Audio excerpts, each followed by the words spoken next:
মালার হেসেলে সবাইকে স্বাগত। আশা করি সবাই ভালো আছেন। আজকে আবারও একটা রেসিপি নিয়ে চলে এসেছি, পার্শে মাছের তেল ঝাল।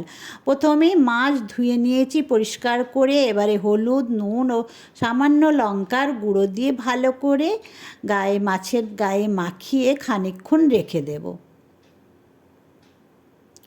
আমার ভালো করে মাছ গায়ে হলুদ, নুন আর লঙ্কার গুঁড়ো মাখানো হয়ে গেছে। এদিকে একটা বাটা মশলা রেডি করব। টমেটো, আদা, কাঁচা লঙ্কা, রসুন বেটে নেব। আর আমি রান্নাটা করব সর্ষের তেলে। যেহেতু তেল ঝাল, তাই একটু বেশি পরিমাণে সর্ষের তেল দিয়ে দিলাম। দিয়ে এবারে একে একে মাছগুলো আস্তে করে তেলের মধ্যে দিয়ে উল্টে পাল্টে ভেজে নেব।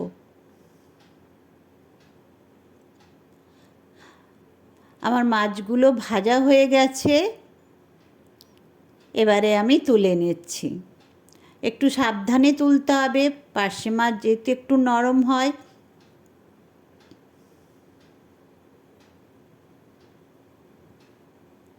আর ওই তেলের মধ্যে কালো জিরে ফোড়ন দিয়ে দিলাম, বেটে রাখা মশলাও দিয়ে দিচ্ছি।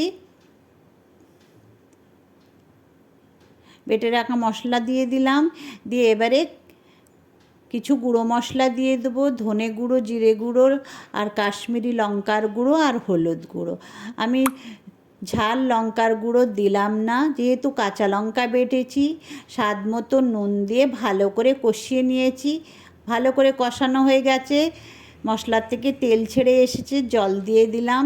জল কিন্তু আমি বেশি দেব না, পরিমাণ মতো দিয়ে ঝোল ফুটে উঠলে ভেজে রাখা মাছগুলো ঝোলের মধ্যে দিয়ে খানিকক্ষণ রান্না করে নেব।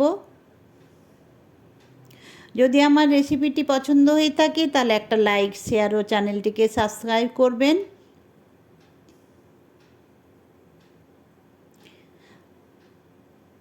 আমার পার্শে মাছের তেল ঝাল একদম তৈরি। এবারে আমি নামিয়ে নেব। নামিয়ে আপনাদের দেখাচ্ছি আমার পার্শে মাছের তেল ঝাল দেখতে কেমন হয়েছে। অবশ্যই একটা কমেন্ট করবেন।